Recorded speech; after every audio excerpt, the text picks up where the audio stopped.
talk from that afternoon.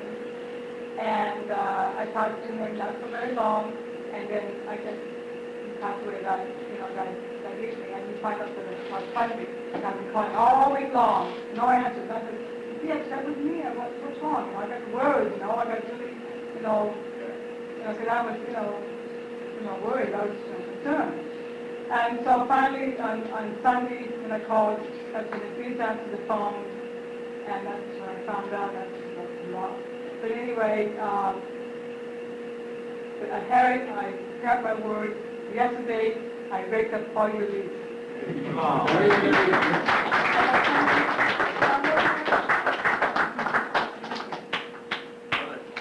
Just to go back about how, my Uncle Harry lived, he was very,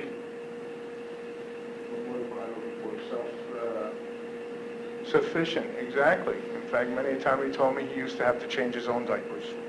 So that's another Harry line right there.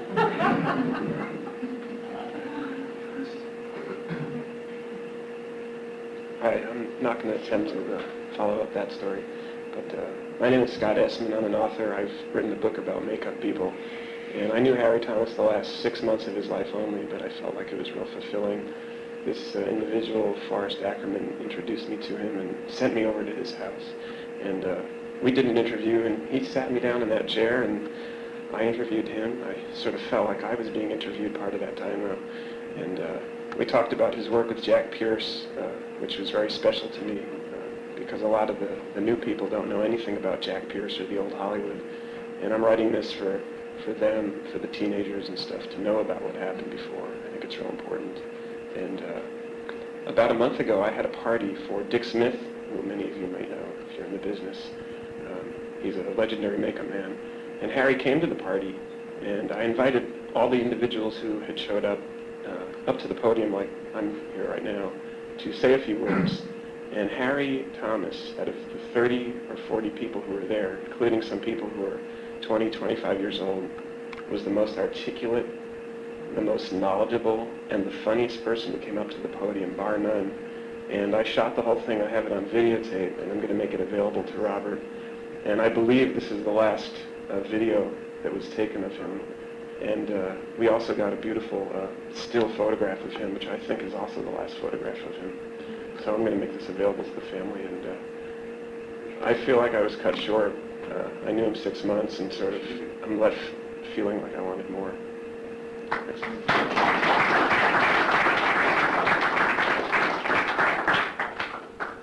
My name's Forrest Ackerman.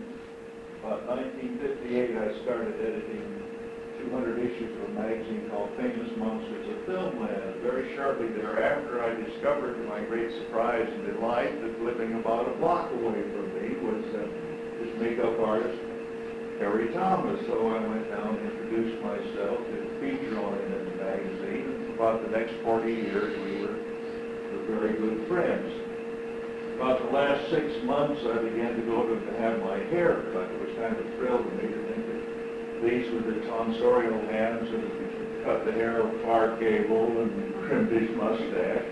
And frankly, I think I began going to get my hair cut a little more often than was necessary because I enjoyed the anecdotes so much. I remember one in particular during the making of Marlene Dietrich's first American film, Morocco.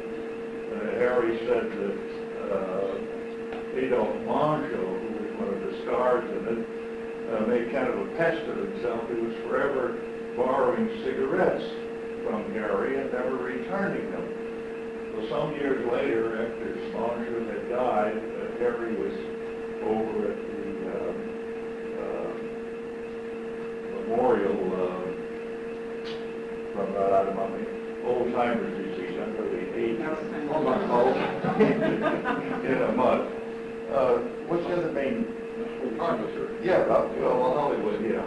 And he was just kind of idly walking amongst the graves, and he looked down at his feet and he saw a hand-smoked cigarette there. And he looked up, Adolphe Mongeau.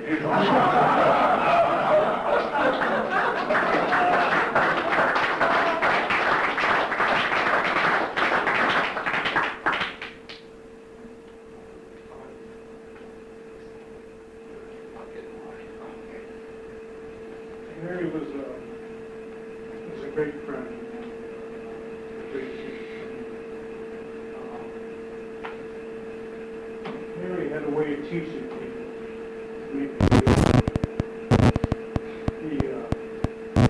He'd be teaching you makeup and he'd be doing whatever you need to be doing to try to learn from you.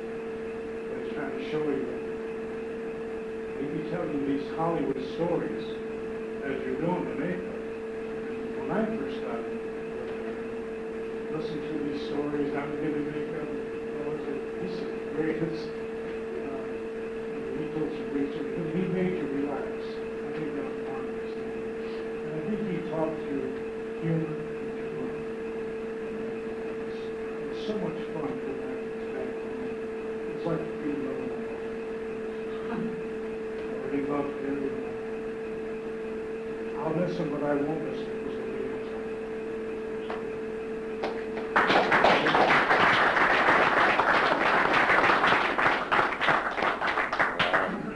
I gotta sit in Harry's chair. My name's Jack Beckett. I'm a nepotist. My father, realizing that I would never be a dentist, insisted that I better get the kid in the union, goddamn kidding. So I had a real bitter kind of sour attitude, and Harry and I worked together a number of times, and he'd say, this is a wonderful business. This is a great business. This is not just, a place that underachievers. This is a fantastic business. And he was right. And any claim to pedigree that I might ever have certainly carries with a little part of Harry Thomas, because I was privileged to share the same stage with him, to work with him. He was truly an artist and a scientist. We did a project together for the American Medical Association, if you're ready for that. And we're lining up a shot, and he comes up to me and he says, machine.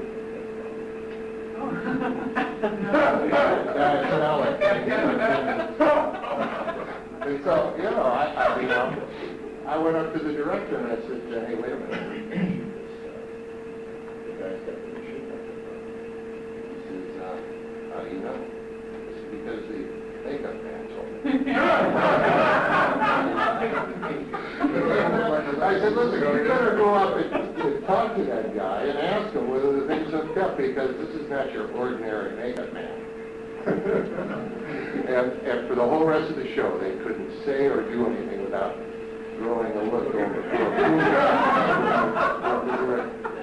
Anyway, he was a wonderful man, and I'm privileged to have known him, truly.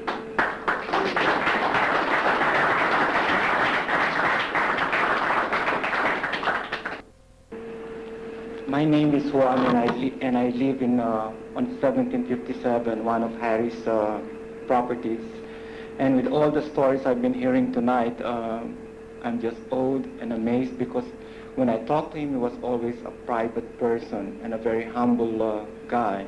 And I always call him Dr. Thomas, and I can't understand why they call him Dr. Thomas. And at one time he would tell me that he just came from Burbank signing photos, and he kept on telling me, these are collector's items. What is this guy talking about? and then one time I would ask him, I would like to look beautiful, and he said, I can make you beautiful, and I will put you on a chair. I said, what chair is he talking about? Now tonight, I learned the magic of the chair. Dr. Thomas, I'm going to sit at it, and I'm ready for your makeup, and as you will always say to me, keep on smiling at work, and I'll do that. Goodbye.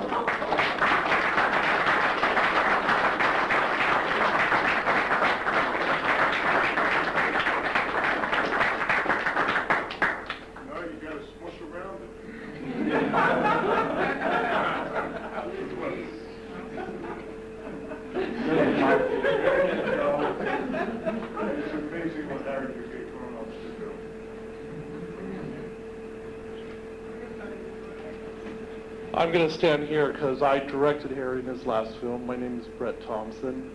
And along with Crawford John Thomas, who was Ed Wood's first business partner in Hollywood, we did the documentary, The Haunted World of Edward D. Wood Jr., and along with Paul Marco, Kelton the Cop. And I just want to say a couple quick things.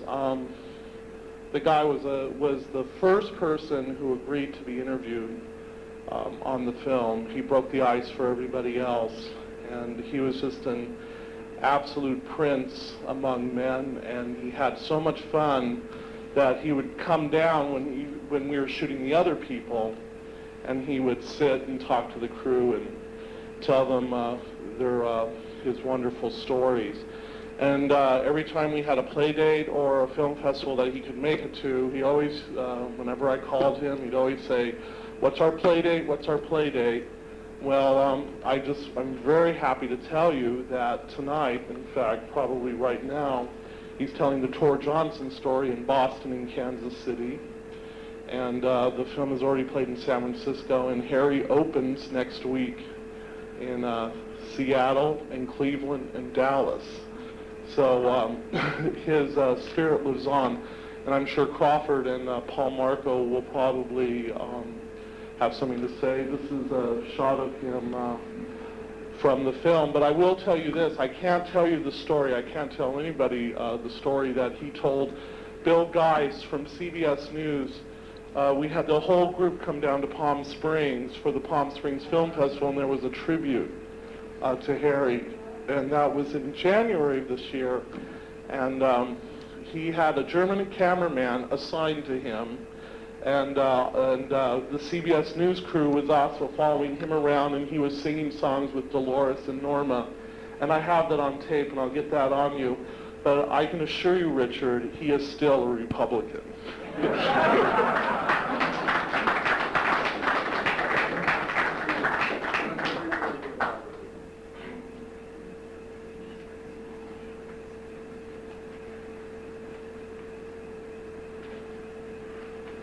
I'm Crawford John Thomas, and I came to know Harry as a result, indirectly as a result of my association in the great experiment that we did, which was a success, an early howler, Crossroads of Laredo, which recently has been restored.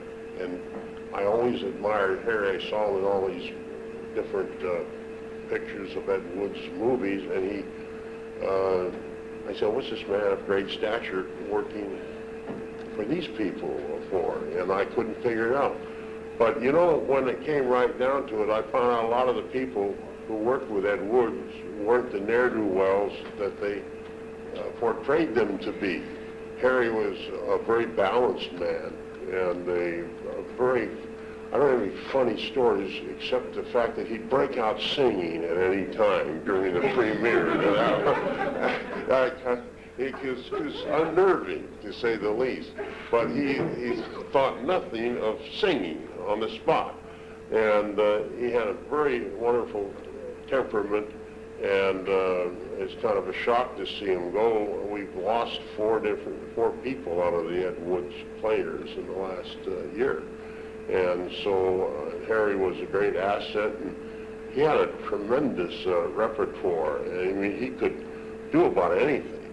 He'd worked for Corman and directing, and he'd worked for Cecil B. DeMille's. And he said, I had to make up 2,000 beards. And he said, you know what 2,000 beards are like? And he almost walked off the set, but during the lunch period, Cecil B. DeMille came over and sat down next to him. He said, I got a huge investment in this film. And I said, if you walk off, I'm going to lose a lot of money. Well, Harry changed his mind. He stayed through it, but I don't know if he walked off. I know he didn't walk off with Plan I think he quit. He told me that he just carried on, but he did. His ideas weren't accepted due to the scroungy budget that Ed Wood had, and he just shot through. Nothing stopped Ed. He just blew through it all, and So he had a vast array of ideas, but people go, they write these stories about him, but they still watch his movies. And this is what amazes me. And so he had his desire in life to make movies, and we both wanted to make movies at the time. And so eventually we parted ways, and it wasn't until I hooked up with Brett Thompson, and we wanted to put something on film a little bit better so that the players got a little bit, set in a better light. And so Ed Wood, we set him in a better light too. He's, give the old dog a good name. Keep beating on people, and everybody else starts picking on them too. So we enjoyed our friendship immensely. I was just really getting to know Harry in the last several years. So really, he'll be in my heart. I know that, and I feel that he'll wake up in paradise. We have a round of applause, please, for Howard Smith.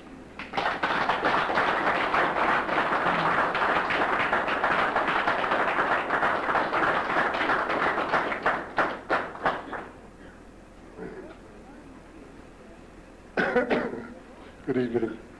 My name is Howard Smith, and I'm the past business representative for the makeup artists and hairstylists. I held the position for 21 years, and I'm now the business representative emeritus, and it's my pleasure to stand here tonight and tell you that I knew Harry, and I knew him from way back, and a more personable gentleman I have never known, because Harry was just warm and friendly, and whenever you would discuss anything with him regarding our profession, he was all out to help, to show, to do everything that he could to impart to you that which he had learned the hard way. And it was always so interesting. Whenever I would run into Harry on a set, we would work together, which was down through the years on and off. Whenever it was a conversation between Harry and Howard, it was always a philosophical type of thing. We never had a conversation with a gentleman where you felt that he was blowing up, he was mad, or he was way out. It was always down to cases, and we brought it down, had a very nice discussion. That went on when I was finally made business representative in 1974, and Harry used to pop into the office every now and then, and I've got to tell you, it was a pleasure to see this one member who would sit down and have a nice, friendly, warm chat with you. I know the man's prowess, I know what he had accomplished in his life, and he was, I used to call him Does. He does everything. He really did. He wrote music, he played the harmonica, he acted, he was a good makeup artist, and everything he did well. So this is the kind of gentleman that I had the pleasure of knowing. And I just want you to know that one day, just one thing comes to mind. One day, Harry showed up in my office and he said, "Howard, you know, we're getting on in years, aren't we?" And I said, "You better believe it." He said, "You know, why should we, when we get after older than 65, why should we have to pay full dues? Why can't we work out something insofar as a gold card is concerned?" And I looked at him, I said, "Harry, you've got the best idea, and leave it to me. I shall see it through." And I did. And I must tell you, I possess one in my pocket right now. Yeah, and that's the kind of thinking that this man had. And he was always, as I say, such a gentleman with everything he did, such a fine artist and a fine human being.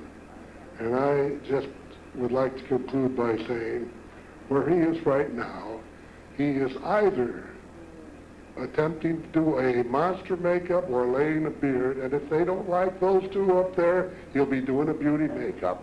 So I want you to know that in the IATSC, which is the International Alliance Theatrical Stage Employees, this is our local 706 that Harry was a very fine member of.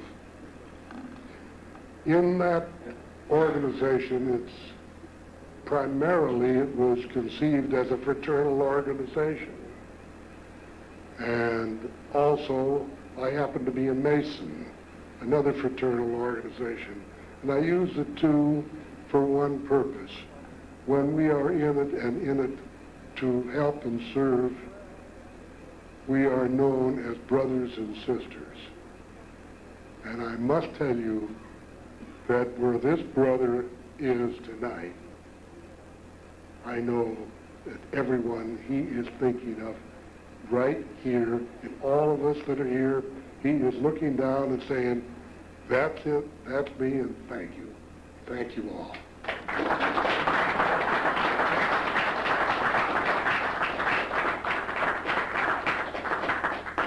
I can't get enough of the chair. But anyway, let's go back to, like Bird said, you know, I cannot get an act. I knew I had a famous uncle out there.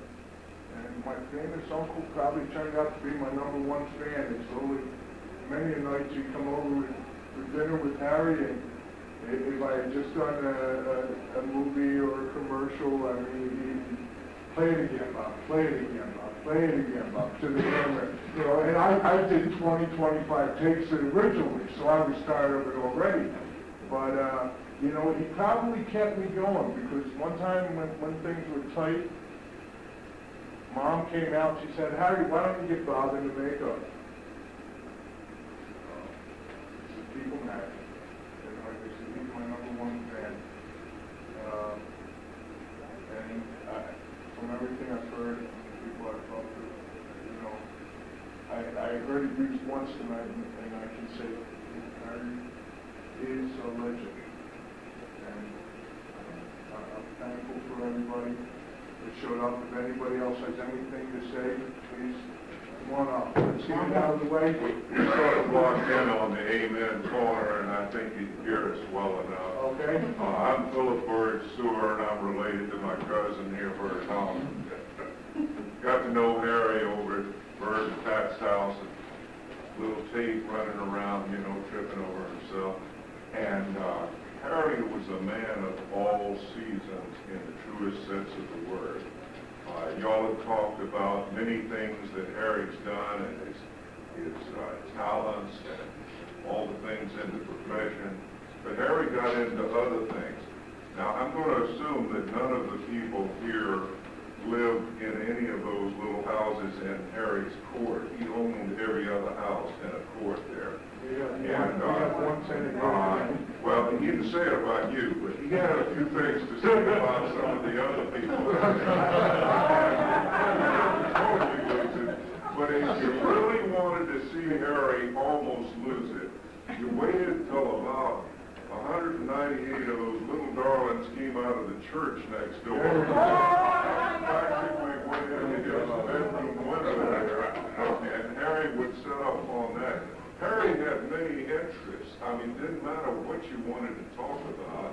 You could be sitting in the chair there, you get a little trim like Clark Gable or whatever. Harry would start talking about investments, and he was very erudite at it. He was quite good with it. Real estate, we used to argue back and forth about how he was doing this and that, and he ought to do something different. And Harry would usually win the argument because he had it all going there. Harry, in his way, was a bit of a horticulturist. How many of you know cherimoya? Have you ever eaten one? Harry's the only man I know that ever owned a cherimoya tree. It's right out in the parkway there by New Hampshire Street, and people used to come from miles around to steal his cherimoyas there. Harry had a sort of a grand idea that he wanted to help everybody, but he didn't like it when they tore his tree apart, you know, to get out.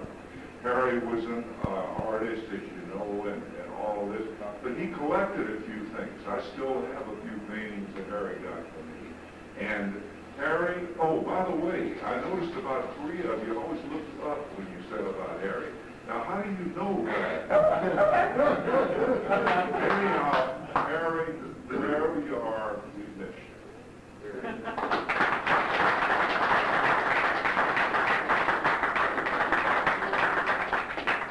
I'm on the other end of the amen corner here.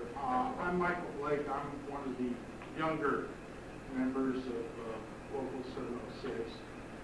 And I never had the opportunity to work with Harry, but I ran into him several times at union meetings. He was always, after the meeting, he was always looking to talk to somebody, and especially the younger people. He wanted to find, if he found out you were fairly new in the business, he got his lectures. And I got several lectures, Save Your Money. He told me several things, how to do a star with cotton and collodion.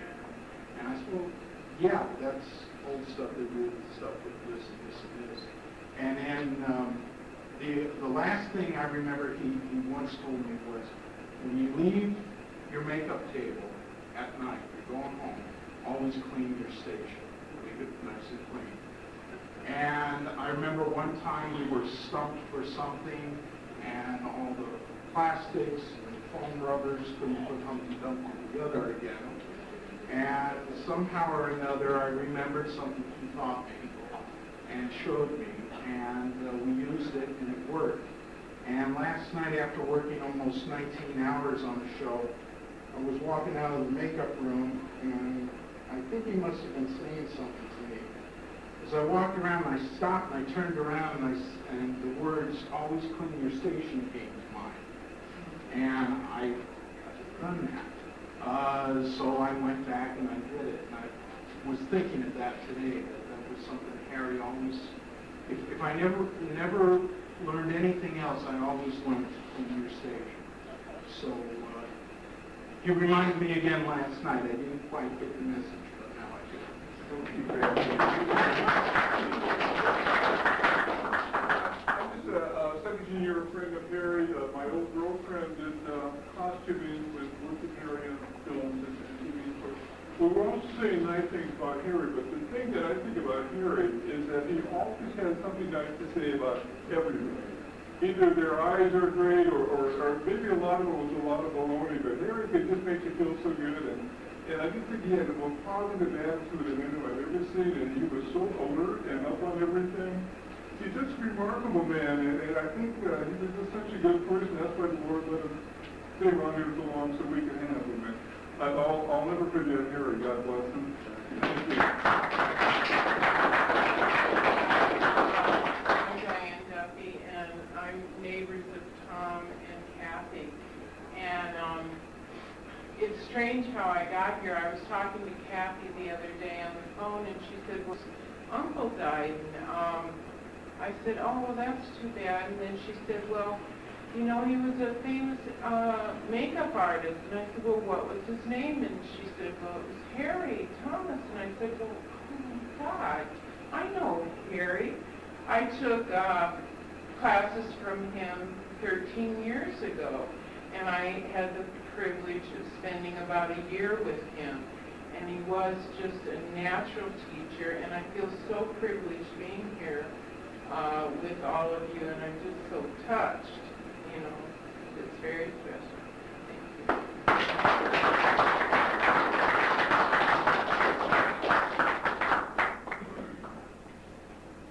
One more. Now we got the historian. Go ahead. Why don't you come up? Well, I first met Harry on a picture where he did the special makeup effects called Boy in the Run in 1959. And we've been pretty good friends, and I worked with Harry over the years. Many pictures, but I just wanted to point out that in that picture, Boy in the Run, there was a very handsome young actor named Lee, and he's the one who introduced me to Harry. That's for help.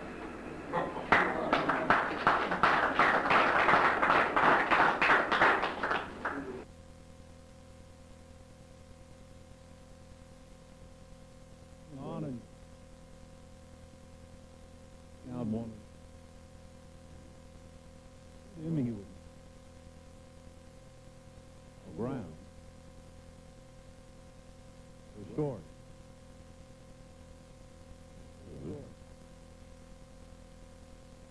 Four.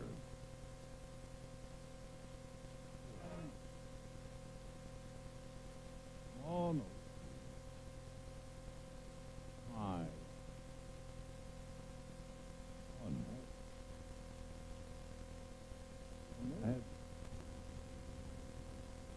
And then we have not.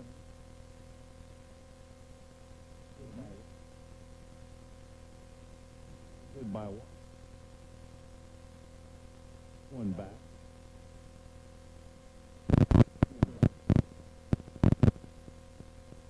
Seven.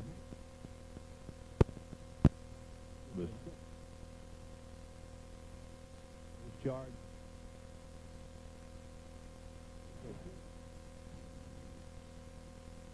The four. Way down. On the way.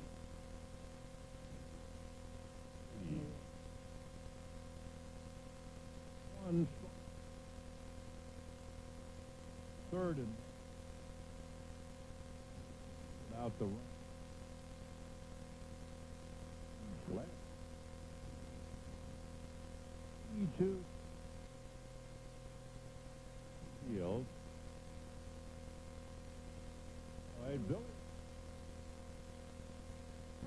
It is up, down.